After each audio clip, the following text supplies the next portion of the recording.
Merci à vous, Monseigneur, Mesdames et Messieurs. C'est avec un plaisir d'autant plus vif que j'ai accepté la sollicitation qui m'a été faite d'être présent aujourd'hui parmi vous, que j'ai moi-même des origines en partie cavaillonnaises. Mes grands-parents maternels, dont je tiens aujourd'hui à saluer la mémoire, Simone et Albert Tuffery, y ont vécu, et ma tante, Régine Tuffery, est l'une des chevilles ouvrières de l'association Cabellion, organisatrice de l'événement, dont je remercie vivement le président Raymond Escoffier de m'avoir invité et pour ses mots d'accueil. Alors, tout à l'heure, vous m'interrogiez sur la signification d'histoire moderne. Effectivement, le terme peut prêter à confusion et on me pose souvent la question. L'histoire moderne, contrairement à ce qu'on peut penser, n'est pas l'histoire d'aujourd'hui. Il s'agit de l'histoire des XVIe, XVIIe et XVIIIe siècles. Et donc, par définition, les guerres de religion dont il va être question aujourd'hui relèvent de l'histoire moderne, de la période moderne, de la seconde moitié du XVIe siècle. Je ne vais pas évoquer César de Bus à travers son action pastorale. Mon propos ne sera pas d'évoquer la fondation de la congrégation, mais plutôt d'essayer de replacer le personnage dans son époque et plus précisément d'évoquer la première partie de son existence qui est racontée de manière plus ou moins allusive et plus ou moins précise par ses biographes. Et je vais revenir un petit peu sur la nature de ces textes qui induisent nécessairement l'approche qui va être la mienne. Alors pour commencer, que sont les guerres de religion? Eh bien, il s'agit d'une série de 8 guerres civiles qui ont déchiré le royaume de France. Vous en avez ici une présentation chronologique. Entre 1562 et 1598, avec pour point d'orgue, comme vous le savez, le fameux édit de Nantes, concédé par Henri IV aux protestants français. Ces 8 guerres de religion n'ont pas ensanglanté le royaume de manière indiscontinue pendant 36 ans, elles ont été interrompues par des périodes de paix, elles ont touché de manière inégale les différentes provinces du royaume de France, mais cette chronologie classique qui fait commencer les guerres de religion en 1562 est en fait une chronologie qui ne doit pas nous faire oublier que les conflits ont commencé bien avant. Et que c'est bien avant 1562 que catholiques et protestants se sont affrontés de manière moins officielle, mais tout aussi violente, en différents points du royaume de France. Et les débuts du parcours de César de Bus, tels qu'ils nous sont racontés par ses biographes, nous conduisent précisément à aborder la question en amont du début officiel de ces guerres civiles. Alors il faut en parler de ces biographes parce que l'approche qu'ils ont eue conditionne l'image qui est aujourd'hui la nôtre de sa vie hors du domaine strictement religieux, c'est-à-dire de la manière dont il a vécu dans son siècle, hors de son action pastorale. Et quand on remonte un petit peu la généalogie des écrits qui lui ont été consacrés, on se rend compte que du premier, rédigé par le père Marcel en 1619, jusqu'au plus récent, là c'est une liste qui n'est pas nécessairement exhaustive évidemment, tous ces ouvrages ont une dimension étroitement hagiographique, c'est-à-dire qu'ils servent en quelque sorte à exalter son action sur le plan spirituel, et qu'ils insistent sur ses vertus, sur ce qui peut finalement constituer les pièces d'un procès en canonisation, pour dire les choses clairement, mais qui de ce fait ont une approche historique qui n'est pas forcément toujours conçue au plus près de ce qu'a pu être la réalité, et je vais bien dire ce qu'a pu être la réalité, car ici, je vais demeurer bien souvent dans l'hypothèse, faute de source. Dans une conférence précédente, le père Breillet a présenté l'abondance des sources qui pouvaient exister sur César de Bus. Il les a énumérées, mais ce qu'il faut savoir, c'est que toutes ces sources servent essentiellement à connaître la manière dont il a fondé sa congrégation, la manière dont il a vécu sa foi, la manière dont il a perpétué son œuvre, mais elles ne permettent en aucun cas d'éclairer les premières années de sa vie et l'action qu'il a pu conduire de manière parallèle. Et donc un peu dans l'inconnu. Alors ce que je vais essayer de faire de manière très modeste évidemment, c'est d'essayer de confronter ce que ces écrits nous rapportent, et il faut le dire, ils rapportent tous la même chose à peu près avec une grande constance, même si on peut observer de temps en temps quelques variantes, j'y reviendrai. Donc de confronter ce que ces écrits nous racontent avec ce qu'on sait de la réalité historique du temps, et en confrontant l'un et l'autre, d'essayer de déterminer ce qui peut être exact dans ce que l'on sait de la vie de César de Bus à l'époque des guerres de religion, et ce qui peut-être a été exagéré, inventé ou reconstruit a posteriori, précisément dans l'élaboration de ces récits hagiographiques. Une première phase de la vie de César de Bus est ce qu'on pourrait, alors elle est brève, hein, environ sur 2 années, est ce qu'on pourrait qualifier d'engagement militaire. Un engagement militaire, vous le voyez, qui aurait débuté en l'année 1561, donc avant même le début des guerres de religion, hein, que j'ai daté tout à l'heure de 1562, du début officiel, et qui se serait achevé en 1563, l'année 1563 correspondant à la fin de la première guerre civile, qui a été clôturée par un édit de pacification, comme toutes les guerres de religion, qui est l'édit d'Amboise, concédé alors par le roi Charles IX. Alors pour comprendre ce contexte, et savoir quel a pu être cet engagement de César de Bus, dans quelles conditions il a pu prendre naissance, il faut se figurer ce qu'est la Provence en 1559. Je prends la date de 1559 parce que c'est un moment qui est assez bien documenté. Nous sommes l'année de la mort accidentelle d'Henri II. Vous savez qu'il est décédé accidentellement lors d'un tournoi qui avait été organisé à Paris pour célébrer la paix du Cateau-Cambrésis, une paix qui mettait fin à la guerre entre la France et l'Espagne, une guerre qui opposait les Valois aux Habsbourg depuis le début du règne de François Ier. Et à cette époque-là, la Provence, contrairement à l'image qu'on peut en avoir, on pense souvent que la Provence était une province du royaume de France très catholique, et bien à cette époque-là, la Provence était très touchée par la diffusion de la réforme protestante sous sa forme calviniste. On estime qu'en 1559, 60 églises réformées, alors quand on est du côté protestant, on parle d'église au pluriel, alors que du côté catholique, on va utiliser le terme église au singulier, hein. Donc 60 églises réformées, 60 communautés réformées, organisées, existaient en Provence, et elles avaient pour protecteurs 2 personnages puissants de cette province, Antoine et Paulon de Richelieu, qui étaient les 2 seigneurs de Mauvant. Ces 2 personnages donc protégeaient ces communautés, soutenaient leur montée en puissance, leur organisation, leur permettaient de vivre d'une manière assez officielle finalement, alors que le protestantisme en France demeurait totalement interdit par les édits royaux. Et il se trouvait situé dans une province dont le gouverneur n'était autre que Claude de Savoie, comte de Tende, qui, bien que gouverneur de Provence, et non pas lieutenant général, comme on l'entend parfois, on le lit parfois dans les écrits de l'époque, gouverneur, donc représentant du roi en Provence, était lui-même habité de certaines sympathies pour la réforme. Alors il est bien difficile, évidemment, à 4 siècles de distance, de sonder les consciences, et on ne sait pas à quel point il était proche de la doctrine calviniste, ou simplement s'il était habité par une sorte d'irénisme qui le conduisait à privilégier la coexistence entre les confessions.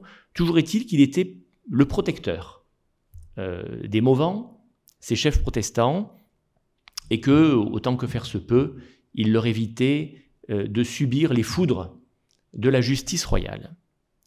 Mais en cette année 1559, l'agitation commence à gagner le royaume de France, les escarmouches et échauffourées sont de plus en plus fréquentes dans différentes provinces du royaume, et notamment dans le sud, où les communautés sont nombreuses, et spécialement en Provence.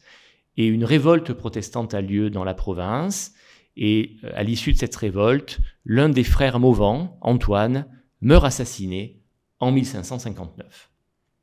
On a donc un contexte local qui est extrêmement agité, troublé par l'opposition entre catholiques et réformés.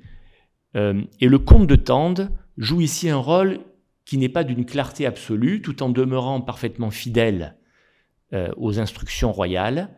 Il s'efforce, autant que faire se peut, de maintenir une sorte d'équilibre au sein de sa province, afin d'éviter que les affrontements ne s'aigrissent et ne conduisent à un trop grand nombre de troubles. Nous sommes donc face à cet instant à la montée à l'échelle du Royaume de France de ce qu'on pourrait qualifier d'un péril huguenot. Vous savez que le mot huguenot est un terme qu'on emploie couramment pour qualifier les réformés français dans la dimension politique et militaire de leur action, et non dans la dimension religieuse. Et l'année suivante, l'année 1560, est l'année d'un événement particulièrement célèbre dans l'histoire des guerres de religion qu'on appelle la Conjuration d'Amboise. Cette Conjuration d'Amboise est une tentative qui a été conduite par des nobles de moyenne extraction, protestants, de s'approcher du roi de France, qui est alors le jeune François II, afin d'obtenir de lui qu'il se débarrasse de ses conseillers catholiques jugés les plus agressifs, qui étaient alors les Guises, je reparlerai d'eux dans quelques instants. Et pour conduire cette conjuration d'Amboise, eh bien le leader du mouvement, qui s'appelait la Renaudie, s'était organisé de telle manière à pouvoir recruter dans toutes les provinces de France des soldats qui, de manière discrète, pourraient rejoindre Amboise, et précisément les forêts qui étaient situées autour du château d'Amboise, afin, au jour donné, de pouvoir donner l'assaut et de s'approcher du roi pour pouvoir lui présenter leurs doléances. Or, en Provence, eh bien, des recrutements ont eu lieu, on en a la preuve, et Paulon de Mauvent, donc, le survivant des deux frères, a joué un rôle majeur dans cette mobilisation. Il y a une sorte d'ouragan huguenot, ainsi, qui traverse la Provence en 1560, et on note, durant cette période-là, une sorte d'opposition, finalement, entre le comte de Tende, gouverneur de Provence pour le roi, qui pousse à la modération, et le Parlement d'Aix, lui, très fortement catholique, qui est le bras donc séculier par lequel s'exerce la justice du roi, et qui poussait au contraire à la persécution des protestants. Mais malgré sa modération, le comte de Tende ne peut faire autrement que de réprimer, bien sûr, la révolte de Mauvent, de traquer les conjurés, tout en conservant quand même, autant que faire se peut, une attitude conciliatrice. Alors vous allez vous demander pourquoi je vous raconte tout ça, alors que je suis censé vous parler de César de Bus.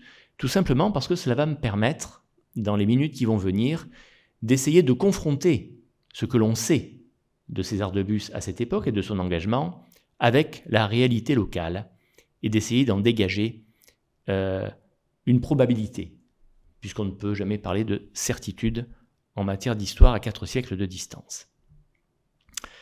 L'année 1561, qui est celle donc durant laquelle César de Bus est censé entrer en scène, sur le plan militaire, connaît d'abord un relatif apaisement.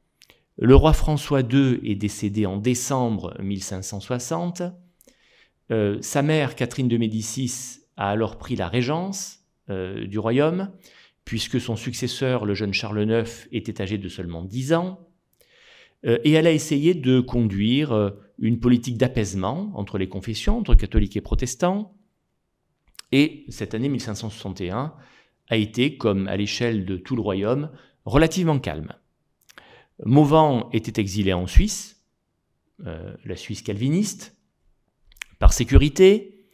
Une faction catholique intransigeante avait pris possession de la province et, en Provence, essayait de rétablir un ordre catholique à peu près total.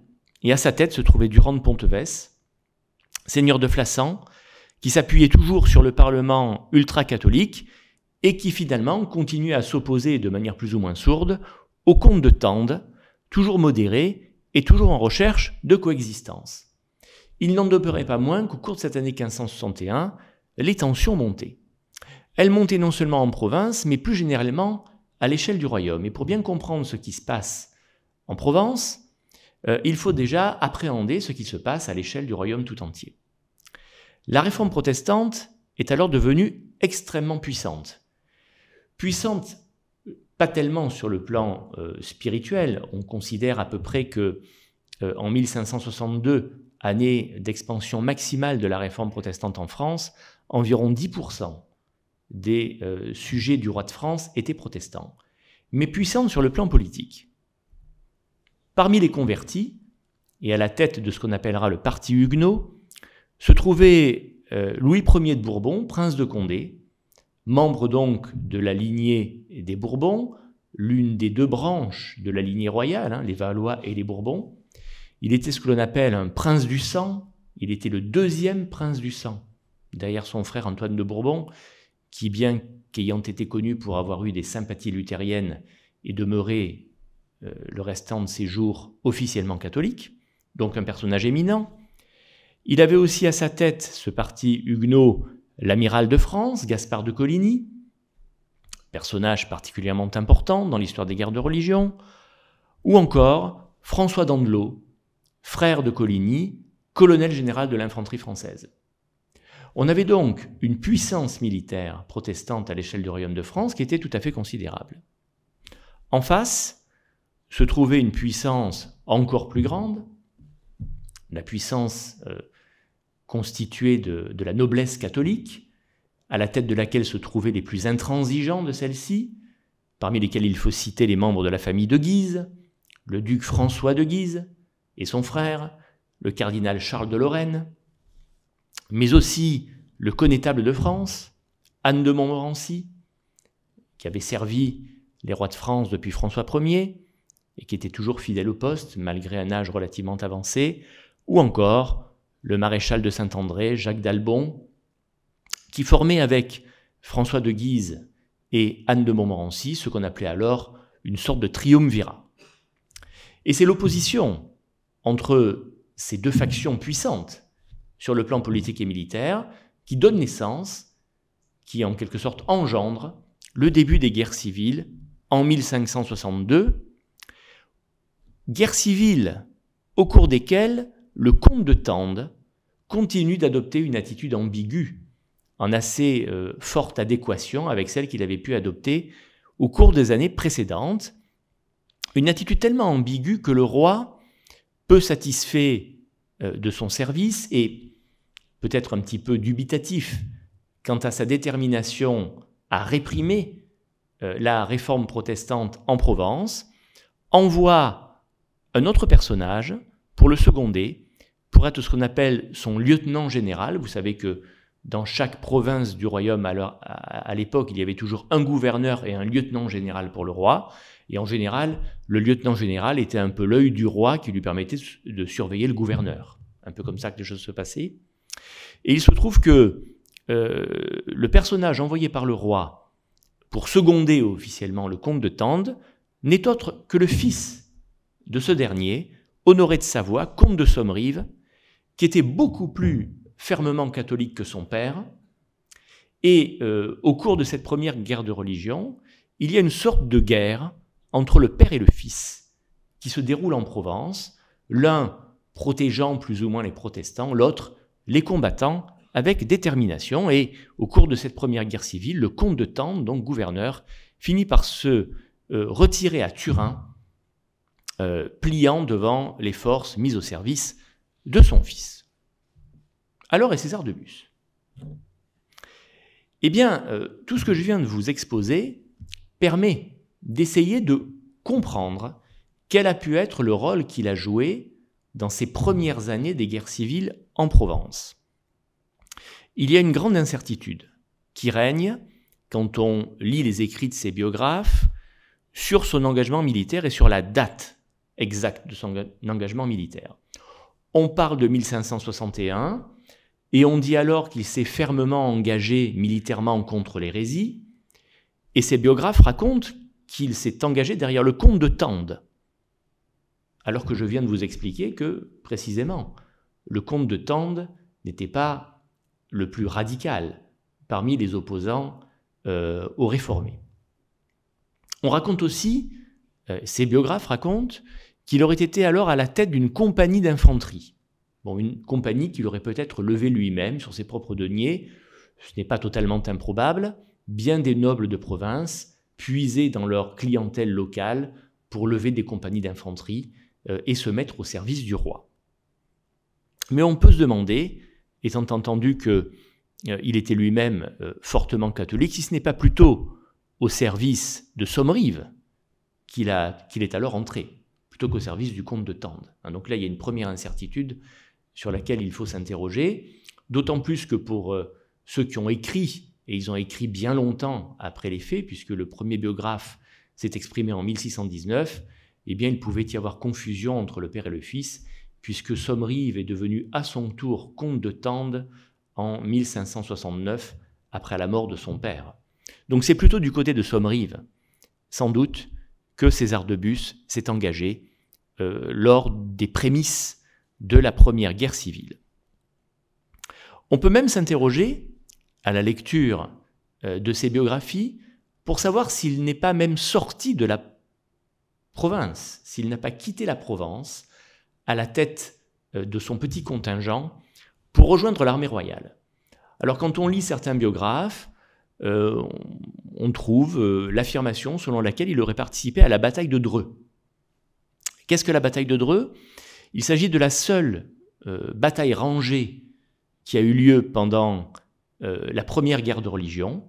Elle a eu lieu en décembre 1562, le 19 décembre plus précisément, et a mis aux prises l'armée huguenote, conduite par le prince de Condé, l'amiral de Coligny, François d'Andelot et bien d'autres, renforcée de contingents étrangers, des mercenaires allemands, levés du côté luthérien pour venir soutenir les huguenots français, et les membres du fameux triumvirat dont je viens de vous parler, le connétable de Montmorency, le duc de Guise et le maréchal de Saint-André. Cette bataille très indécise a été portée au crédit des catholiques parce qu'à son terme, le prince de Condé a été fait prisonnier par le duc de Guise. Mais on ignore finalement quelle était la composition des troupes catholiques de manière exacte, et il est absolument impossible de vérifier la présence de César de Bus à Dreux. Donc on est vraiment dans une absence d'information quasiment totale. Nous n'avons aucun document historique, en dehors des récits hagiographiques que j'ai évoqués tout à l'heure, qui nous permettent de trancher sur ce que César de Bus a vraiment pu faire à cette époque. Est-il demeuré en Provence? S'est-il engagé militairement derrière le comte de Tende, derrière Sommerive? Est-il allé jusqu'à Dreux? Les choses sont incertaines. J'aurais tendance à penser qu'il est demeuré dans sa province et que l'idée selon laquelle il aurait participé à la bataille de Dreux est plus un fantasme. Ce qu'il faut retenir, c'est que ces biographes veulent surtout, à travers cet engagement militaire, exalter sa vertu de combattant au service de Dieu contre l'hérésie. Et c'est ce qui domine dans le récit lorsqu'on en prend connaissance. Donc la bataille de Dreux ou pas la bataille de Dreux, véritable mystère, j'aurais tendance à pencher personnellement pour une non-participation à cet événement. Ainsi s'achève une première phase très brève de l'existence de César de Bus telle qu'elle est rapportée par ses biographes, et elle est suivie par une deuxième phase que je baptiserai de manière un petit peu générique « plaisir de la cour et conversion ».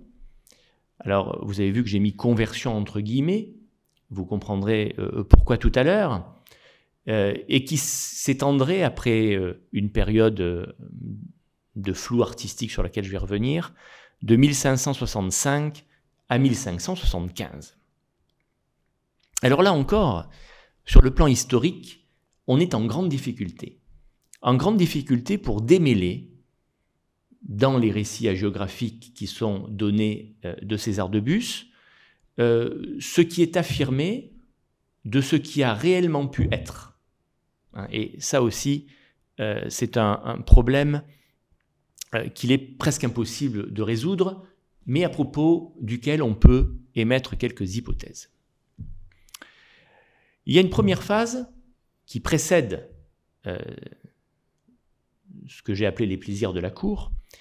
C'est une phase qui se trouve à la charnière de la fin de la Première Guerre civile et du début de la période de paix qui a suivi, en 1563-64. Est alors signé l'édit d'Amboise qui met un terme donc à la Première Guerre civile. Ces édits de pacification, qui étaient édictés par le roi, ordonnaient une amnistie générale en général et instauraient la coexistence pacifique dans le royaume en autorisant les réformés français à pratiquer leur culte de manière réduite, mais en leur donnant une existence légale en quelque sorte. Et alors, les biographes de César de Bus affirment qu'à cette époque, eh bien, il aurait participé, sans préciser vraiment la date, mais on se trouve dans cette zone grise un peu, ces années 63-64, aurait participé à une expédition maritime contre La Rochelle, qu'on présente alors comme un bastion du protestantisme. Alors là, ici, on est très clairement dans une reconstruction, puisque il n'y a jamais eu d'expédition maritime conduite par les troupes royales contre La Rochelle à cette époque, et en 1563-64, La Rochelle n'est pas encore la citadelle protestante qu'elle deviendra plus tard. C'est à partir de la Deuxième Guerre civile seulement, à partir de 1567, que La Rochelle bascule véritablement du côté protestant. Donc il est fort probable que cette participation supposée de César de Bus à une entreprise militaire navale contre La Rochelle à cette époque soit une invention de ses biographes, ou alors l'anticipation d'une action ultérieure, qui a peut-être pu se produire pendant la Deuxième ou la Troisième Guerre civile, mais là encore, on n'a aucun élément précis, aucun élément probant. On a donc une distorsion chronologique profonde entre les récits qui nous sont donnés et la réalité historique. Ce que l'on sait en revanche de manière assez certaine, avec un degré de probabilité très fort, c'est qu'il a quitté Cavaillon et la Provence pour la cour de France en 1565. Alors dans ce départ, inéluctablement et de manière évidente et avérée, se trouve le rôle qu'ont joué deux de ses frères. Il s'agit d'abord de Bernardin de Bus, qui était seigneur de Gromelles et de Valencourt, serviteur du roi de France, Charles IX, qui va même lui confier, à une date qui n'est pas très précisément établie, une ambassade au Portugal, donc un diplomate au service du roi de France, un personnage éminent, écouté, qui a donc ses entrées à la cour, et puis un autre de ses frères, Alexandre de Bus, capitaine des gardes de Charles IX, là aussi les choses sont avérées. Alors, les biographes, pour exagérer un peu l'importance d'Alexandre de Bus, le font passer pour le premier capitaine des gardes de Charles IX, ce n'était pas le cas, mais toujours est-il qu'il était bel et bien capitaine d'une compagnie de garde de Charles IX, et c'est très probablement donc à l'instigation de ses deux frères que le jeune César rejoint la cour en 1565, espérant peut-être lui-même y faire carrière, comme c'était le cas de bien des gentilshommes de province à l'époque, pouvoir regagner la cour, être proche du roi. On est ici dans une période de paix, donc qui est favorable éventuellement à ce type de voyage, pour essayer, dans l'aspiration de ses frères, de bénéficier d'un avancement auprès du jeune roi Charles IX, qui est désormais majeur. En 1565, il a 15 ans, et vous savez que la majorité des rois de France depuis 1563 est le jour des 13 ans. Donc, il est majeur, il règne sur le royaume, même si sa mère, Catherine de Médicis, continue de jouer un rôle tout à fait éminent. Et donc, il distribue ce qu'on appelle la faveur royale à ceux qui l'entourent. Et c'est dans cette course aux honneurs, en quelque sorte, que César de Bus se serait alors lancé. Une course aux honneurs temporels, évidemment. Alors là, on peut être un peu amusé par les termes employés par ces biographes qui veulent mettre en avant le monde corrompu dans lequel César de Bus se trouve alors plongé. J'ai repris quelques expressions ici qu'on trouve sous la plume de ceux qui ont décrit son existence. On parle de l'air empoisonné de la cour qui corrompt son cœur, parce que ces biographes insistent énormément pour les premières années de sa vie, et notamment sur les années de formation, sur la force de sa foi catholique et la pureté de son âme, donc forcément une âme qui aurait été corrompue par l'air empoisonné de cette cour qui est le lieu de toutes les intrigues. On parle également de la contagion des compagnies mondaines, qui sont celles qu'il fréquente de manière assidue, dans, bien sûr, l'objectif de lui-même avancer sa propre situation. On parle aussi du fantôme éblouissant d'honneurs non obtenus. En quelque sorte, finalement, César de Bus aurait alors séjourné à la cour dans le sillage de ses frères, se serait étourdi de l'ambiance de la cour de France, mais n'aurait pas obtenu ce qu'il espérait. Et là, il faut faire attention à ce qui est encore une fois raconté par certains de ses biographes. Certains vont jusqu'à raconter qu'on lui aurait donné le commandement d'une compagnie d'infanterie. Il serait lui-même devenu capitaine des gardes du roi. Tout ceci est complètement faux. On ne sait pas.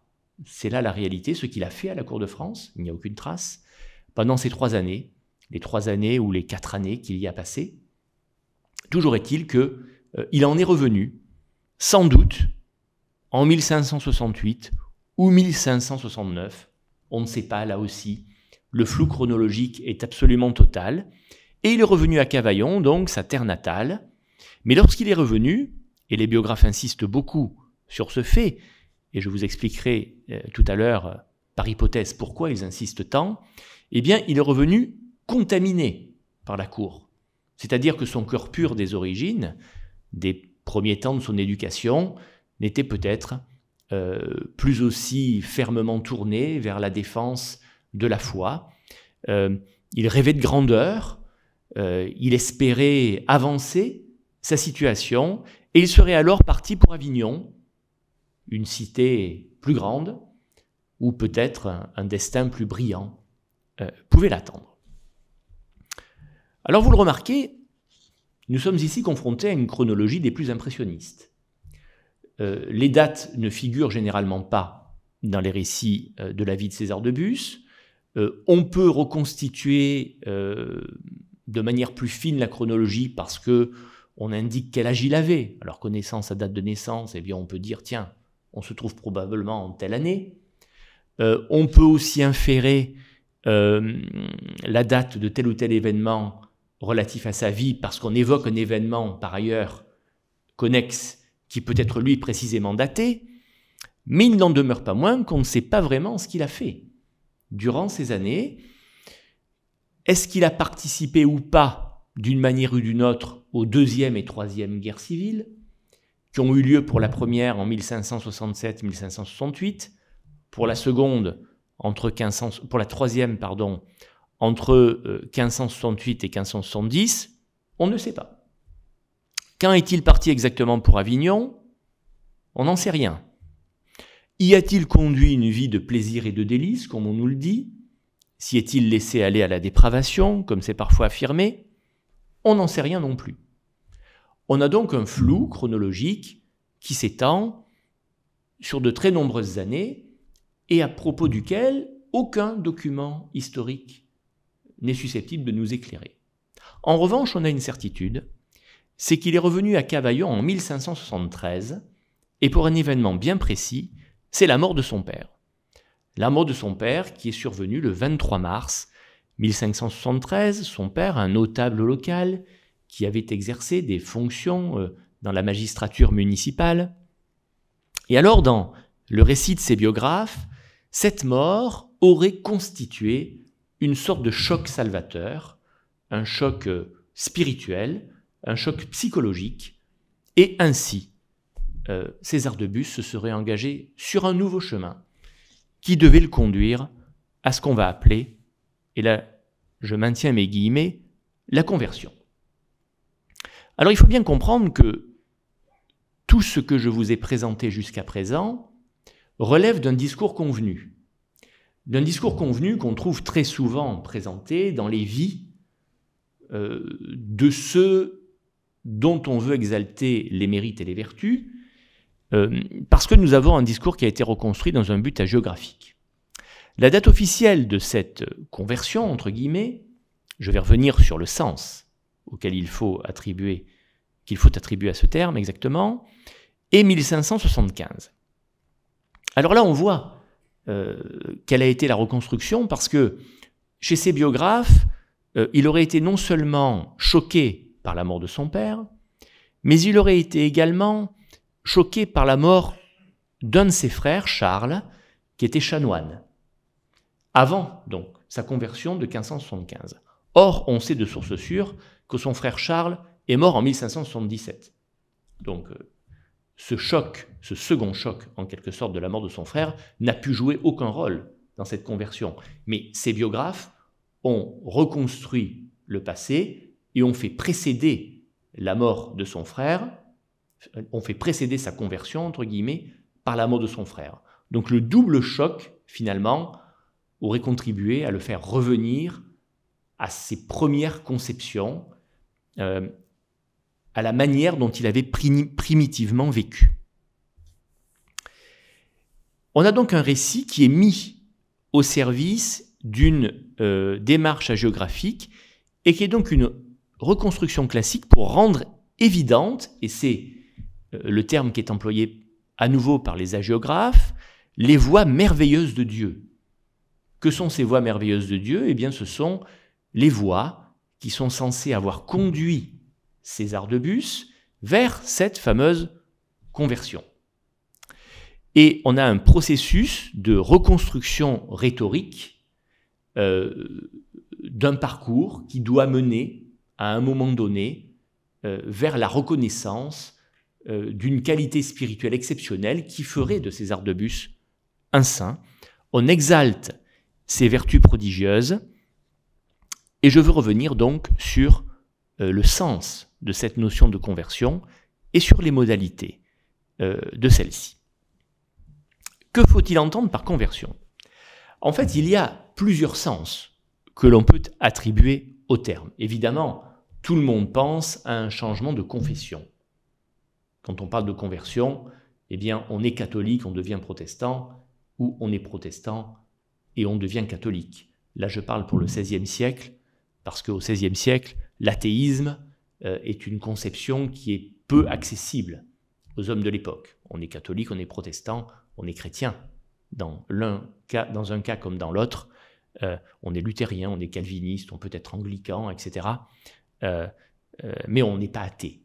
À tout le moins, c'est très difficile de l'être au XVIe siècle. Il y a eu beaucoup d'études qui ont été conduites sur ce sujet. Toujours est-il que tel n'est pas le cas de César. Tout le récit de sa vie antérieure le prouve.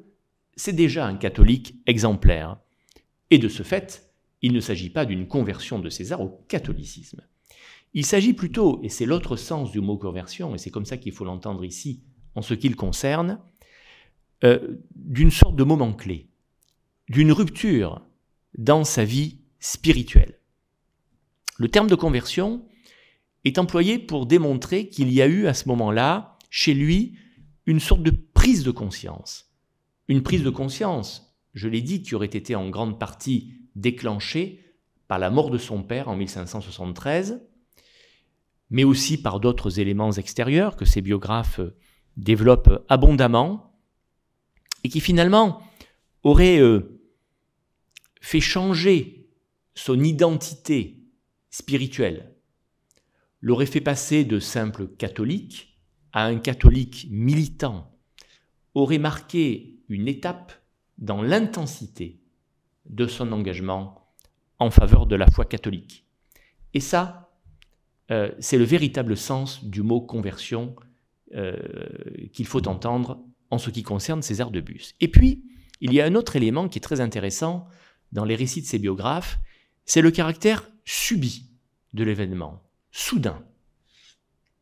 Et ici, dans la reconstruction du discours, on retrouve finalement un modèle classique de conversion,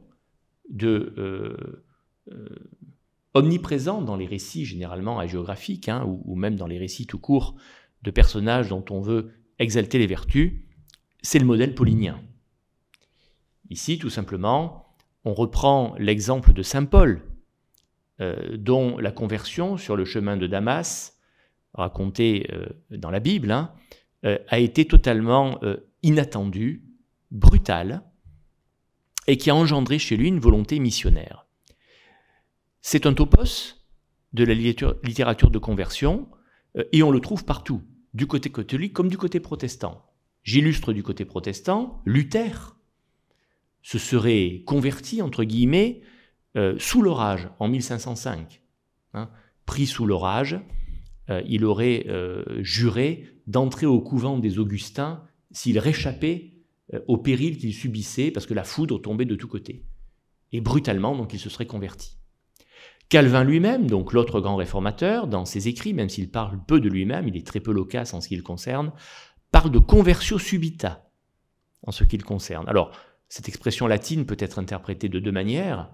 Subita, comme subi, c'est-à-dire involontaire, il subit la volonté de Dieu, ou subite, c'est-à-dire soudaine.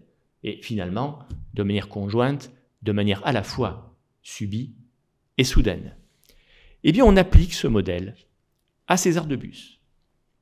César de Bus, donc, au moment de sa conversion, en 1574-75, demeure, malgré les événements qui l'environnent, le décès de son père, captivé par le monde. C'est ainsi que ses biographes le décrivent. Mais un soir, en rentrant chez lui, là je reprends le récit de ses biographes, qui est répercuté de manière absolument constante par chacun d'entre eux, il est saisi d'une émotion, d'une prise de conscience brutale de la trahison qui était la sienne envers Dieu, en raison justement de cette séduction pour la vie mondaine. Et alors là, il aurait été pris d'un malaise, il serait tombé à terre et aurait perdu connaissance. Bon, bien sûr, personne n'est là aujourd'hui pour nous dire, il n'y a pas de témoin oculaire, pour nous dire si César de Bus a vraiment perdu connaissance. Le plus probable, c'est que ce ne fut pas le cas. Il s'agit d'une reconstruction discursive destinée précisément à témoigner de cette conversion dans le sens d'un engagement plus fort au service du catholicisme.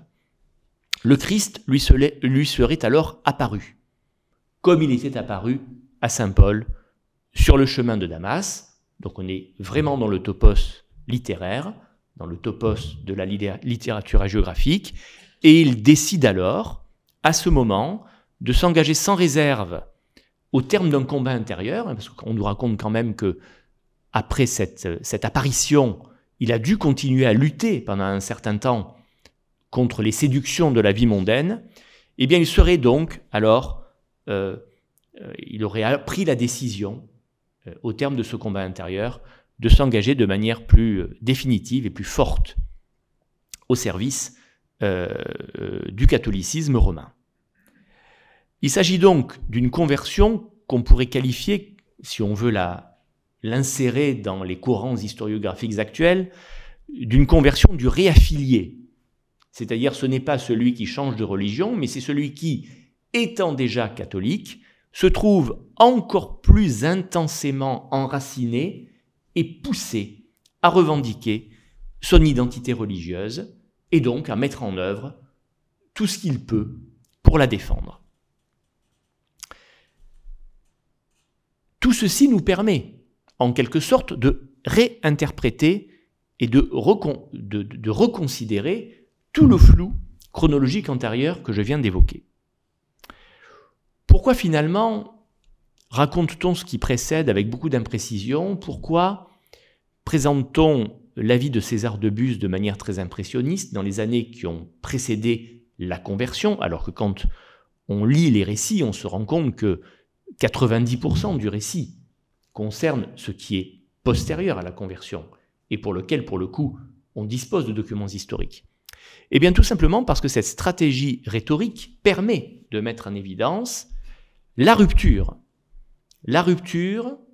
qui conduit César de Bus à l'engagement. C'est comme une nouvelle naissance, en quelque sorte. Et pour qu'il y ait rupture, eh bien, il faut qu'il y ait matière à avoir rupture, et il faut donc qu'au préalable, il y ait un contraste relativement saisissant qui puisse être établi. Il faut qu'il ait été séduit par la vie mondaine et qu'il ait désiré avancer dans le sens d'une promotion temporelle pour pouvoir basculer brutalement et avec une dimension, j'allais dire, méritoire du côté acharné de la défense du catholicisme. Il faut aussi qu'il ait été l'objet d'un choc pour répondre au modèle paulinien. Et c'est pour cela que la mort de son père et la mort anticipée de son frère répondent à cette exigence. Et donc on a un récit sur lequel les incertitudes sont fortes, je l'ai dit, mais qui, dans l'imprécision qui est la sienne et les incertitudes qu'il présente, peut aller jusqu'à la complète reconstruction. Donc il n'est pas exclu, et personne ne le saura jamais, donc j'en suis réduit à des hypothèses, il n'est pas exclu que tout ce qui est raconté sur la vie de César de Bus avant sa conversion, entre guillemets, du point de vue de son engagement militaire, du point de vue de son séjour à la cour, du point de vue de la manière dont il l'a appréhendé, ne soit qu'une pure et simple reconstruction destinée à mettre en évidence, à mettre en valeur, à mettre en exergue le processus de basculement de 1575. Si on remet donc les faits en ordre, tels qu'on peut les reconstituer, avec toutes les précautions oratoires qu'il convient d'adopter, eh bien, César de Bus aurait été un chrétien modèle dès sa jeune enfance, séduit par la cour, perverti par la cour, incapable de se détacher des plaisirs de celle-ci. Il aurait été frappé par la mort de son père, puis par la mort de son frère, dont on voit qu'elle s'est produite plus tard. Il aurait alors brutalement pris conscience de son péché, de son état de pécheur. Il aurait voulu le corriger, il aurait été frappé alors par une apparition. Le Christ l'aurait conduit sur la bonne voie, celle de l'engagement religieux déterminé. On est donc dans un mélange de réalité arrangée et de fiction, la construction d'un destin idéalisé. N'oublions pas que lorsque le premier de ses biographes en 1619 écrit, on est dans une perspective déjà, on le sent sous sa plume, de conduire le personnage vers une possible béatification, voire canonisation, et il est nécessaire absolument que le discours soit ainsi construit et élaboré. Et tous les historiens, tous les biographes à la suite, ont repris servilement ce que le père Marcel avait écrit avec quelques ajustements, parfois plus ou moins fondés. S'ouvre alors une nouvelle période de sa vie, et nous sommes toujours pendant les guerres de religion. César devient alors ce qu'on peut considérer comme un apôtre de la réforme catholique, mais toujours, bien sûr, dans un contexte de guerre civile. Je vous l'ai dit tout à l'heure, les guerres de religion durent jusqu'en 1598, jusqu'à l'édit de Nantes. Alors on va essayer de voir ce qu'on peut savoir, encore une fois, de son comportement durant cette période face à l'événement qu'est la guerre civile, parce que bien sûr, je ne vais pas aborder, moi, la question spirituelle, je l'ai dit tout à l'heure, d'autres conférenciers l'ont fait brillamment avant moi ou le feront après. Son entrée en action, dans ce contexte de guerre civile, elle est postérieure en quelque sorte à une première période sur laquelle je vais revenir, qui est une période de montée en puissance lente et progressive de son engagement. Il est ordonné prêtre en 1582, c'est à la cathédrale de Cavaillon, en août 1582, donc en août de la même année, qu'il dit sa première messe, et finalement c'est un prêtre tridentin qui met en application de la manière la plus scrupuleuse qu'il peut les principes du Concile de Trente. Il prêche, il enseigne, il pratique la charité. Voilà les activités qui sont décrites pour lui par ses biographes. On insiste uniquement sur cette dimension à la fois morale et spirituelle du personnage. Mais les guerres de religion dans tout cela, elles disparaissent. Subitement, le récit se focalise de manière exclusive sur l'action pastorale. Et pourtant, à l'époque, les guerres civiles se poursuivent. Pourquoi disparaissent-elles du récit de la vie de César de Bus? Bon, en partie parce qu'elles ne sont désormais plus tellement utiles à la construction du personnage, à la construction de sa vie et de son existence. Et on trouve un récit donc totalement expurgé de tout événement extérieur, comme si finalement César de Bus avait vécu dans un monde qui ne connaissait pas l'affrontement religieux. Le seul moment où on voit apparaître l'affrontement, ou le seul moment où on voit apparaître les guerres de religion dans ces récits, eh bien c'est le moment où César de Bus a une action de conversion. Le moment où il convertit des hérétiques, où on le voit agir pour ramener les âmes égarées vers le droit chemin du catholicisme. Et les exemples qui sont donnés sont essentiellement des exemples de conversion féminine. Hein. Ce sont des exemples qui abondent dans les récits qui lui sont consacrés, notamment des dames de la noblesse locale ou de catégories inférieures. On met aussi en exergue la restauration qu'il fait de la chapelle située sur la colline Saint-Jacques. On raconte dans le détail l'existence érémitique qu'il y mène pendant quelques années. Bref, on le détache un petit peu, complètement même, du contexte politique et militaire de l'époque, alors qu'en Provence, les combats continuent. Hein. On ne peut pas dire que la Provence ait été complètement épargnée durant cette période, mais il semble vivre un petit peu hors du temps, hors du contexte temporel. Il est rattrapé quand même par les guerres de religion, et dans le récit de sa vie, on les voit réapparaître, lorsque commence la 8e guerre de religion, la 8e et dernière. Alors cette 8e guerre de religion, c'est la plus longue. Elle a débuté en 1585 et elle s'est achevée avec l'édit de Nantes en 1598. C'est la plus longue et c'est aussi la plus dure. C'est elle qui a donné lieu aux affrontements les plus violents, les plus nombreux, les plus déterminés. Celle qui est aussi la plus complexe, parce qu'elle n'oppose pas simplement les catholiques, qu'on va qualifier d'intransigeants, les plus déterminés, aux protestants, mais qu'elle met aussi en jeu des catholiques plus modérés, qui vont former autour d'Henri III, puis d'Henri IV, ce qu'on va appeler un parti de catholiques royaux, entre guillemets, c'est-à-dire de catholiques modérés. Bref, une situation extrêmement complexe, avec un embrasement sans précédent du royaume. Et alors là, on voit réapparaître ce contexte, et on nous présente César de Bus, contribuant en quelque sorte, par son action spirituelle, à l'apaisement des troubles, par une vie de mortification et de sacrifice. Il reçoit même, raconte-t-on, la visite d'un personnage tout à fait éminent, qui est le duc Henri de Joyeuse, mais que l'on connaît davantage dans l'histoire de l'époque sous le nom du père Ange de Joyeuse, parce qu'il s'était converti,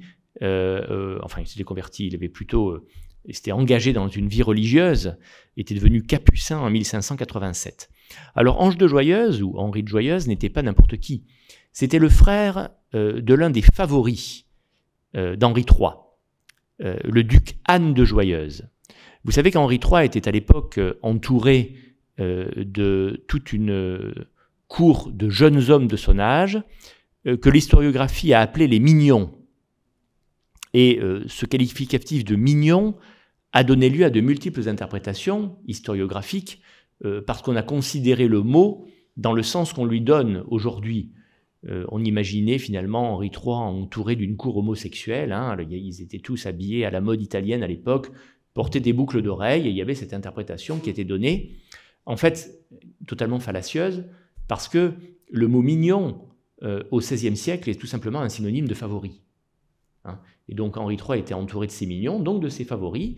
Il les avait choisis au sein d'une moyenne noblesse provinciale qui lui permettait de s'affranchir en quelque sorte des contraintes de la grande noblesse, qui n'avait pas besoin du roi pour vivre, qui vivait de son propre bien, qui était parfois aussi puissante et parfois plus riche que le roi lui-même.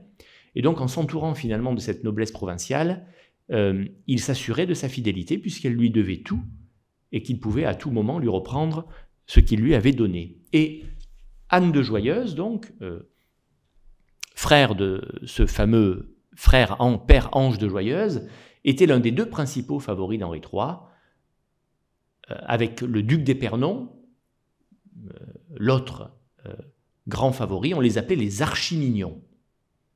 Il fallait comprendre ici archi-favoris, évidemment. Et donc, on raconte dans les biographies consacrées à César de Bus que Ange de Joyeuse, qui était en Languedoc, et qui était donc tout près d'ici, avait entendu parler des mérites exceptionnels de César de Bus, de sa vie d'ermite, sur la colline Saint-Jacques, et qui lui aurait alors rendu visite, et que les hommes auraient échangé sur leurs foi respectives. Et on en profite pour dire que César de Bus aurait été alors admiratif du futur duc de Joyeuse, parce que après la mort d'Anne de Joyeuse à la bataille de Coutras en 1587, lui, le frère cadet, devait hériter du titre de duc et devenir à son tour duc de Joyeuse, et que donc César de Bus aurait admiré cet homme qui, tout en étant un grand personnage du royaume, et donc tout en étant proche du roi, ayant finalement réussi là où il avait échoué lors de son séjour à la cour, n'en serait pas moins un être très pieux. Et il aurait donc réussi à conjuguer finalement ce que lui-même n'avait pu faire, c'est-à-dire la conduite d'une vie au service de Dieu et en même temps une promotion sociale au plus haut degré. Ce frère Ange de Joyeuse deviendra ligueur en 1592. Ligueur, c'est-à-dire partisan de la Ligue catholique, le parti des catholiques les plus intransigeants, et qui ont alors lutté contre Henri IV lorsqu'il est devenu roi de France protestant. Vous savez qu'Henri IV a régné sur le royaume de France tout en demeurant protestant du 2 août 1589 au 25 juillet 1593, date de sa conversion au catholicisme. Alors, le capucin Ange de Joyeuse a renoncé à son habit de capucin, il est même devenu maréchal de France, et puis plus tard, une fois les guerres terminées, il est redevenu capucin. Bon. Bref, c'est un destin un peu particulier, mais voyez, on met en exergue cette rencontre entre les deux personnages, et l'admiration qu'Ange de Joyeuse aurait vouée à César de Bus. Voilà un des rares événements, un des rares éléments donnés par les biographes qui le permet de le rattacher à l'histoire des guerres de religion. Sinon, on est un peu confronté, comme je le disais, à un flou artistique complet. Il doit quand même se confronter aux réalités de la guerre civile. Et il quitte son ermitage en 1590, donc il quitte la colline Saint-Jacques en 1590, tout simplement parce que les troupes calvinistes se remettent à ravager le pays, ravager les environs de Cavaillon, et il n'est plus en sécurité. Il se réfugie donc à l'abri des murailles de la cité, qui est un abri relatif, parce que on sait qu'en 1562, le baron des Adrets avait ravagé Cavaillon. Il avait brûlé la cathédrale, et parmi les actes mis au crédit de César de Bus figure notamment la reconstruction de celle-ci, et la remise en état à la suite des ravages du capitaine protestant. Face à ce péril calviniste, il se terre donc avec ses concitoyens catholiques dans la cité cavaillonnaise, et puis en 1592, il se voit confier une mission en Vivarais. Le Vivarais, c'est l'Ardèche, pour faire simple. C'était en Languedoc, l'une des zones avec les Cévennes les plus fortement touchées par le calvinisme. Et donc pour un catholique militant qui voulait s'engager afin d'essayer de faire progresser le catholicisme romain et faire reculer l'hérésie, c'était une terre de mission tout à fait idéale. Et donc César serait parti à ce moment-là, en 1592, en pleine guerre, mais à un moment donné où la calmie était relative dans la zone, prêchait à Viviers et dans ses environs. Et on insiste beaucoup sur le succès de son activité de convertisseur pour ramener les hérétiques à la foi catholique.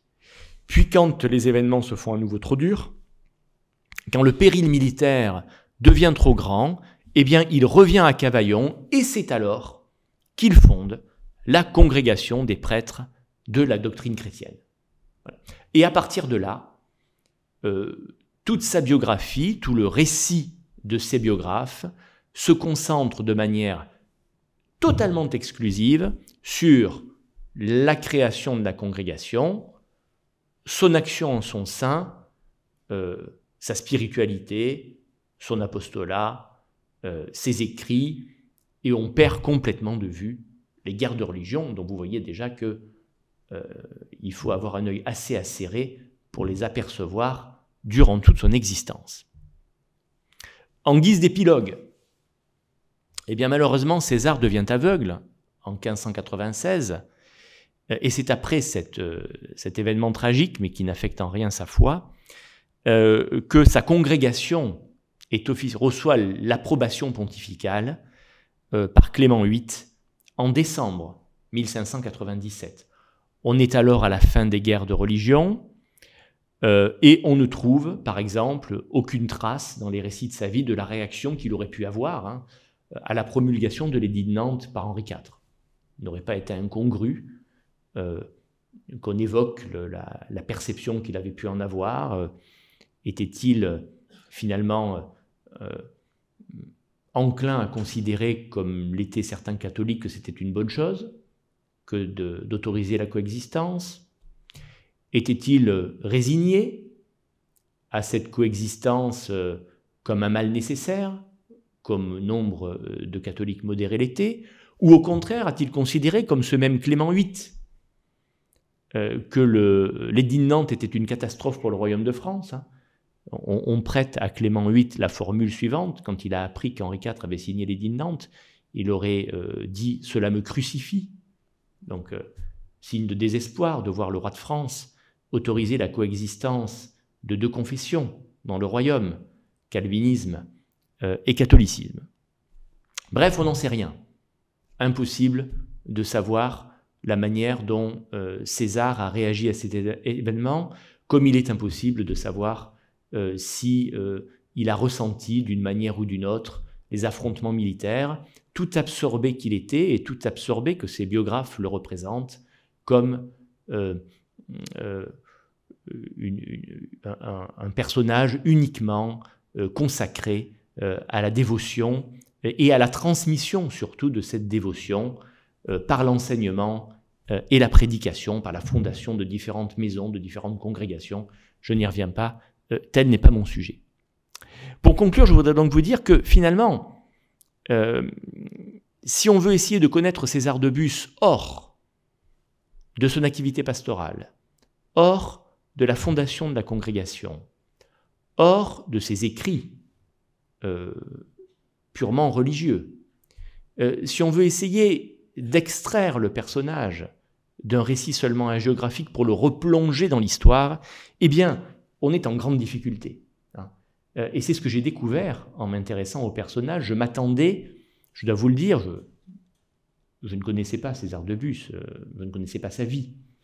Donc en essayant de trouver des documents sur lui, c'est là que j'ai constaté finalement ce vide relatif, et la contrainte qui est faite aux historiens aujourd'hui, s'ils veulent le connaître, de s'en tenir à la connaissance partielle d'une vie qui est reconstruite et aux contraintes d'un récit entièrement tourné vers l'exaltation d'une sainteté qu'on a voulu faire reconnaître très tôt, mais qui n'est reconnue aujourd'hui qu'à peu près 4 siècles plus tard.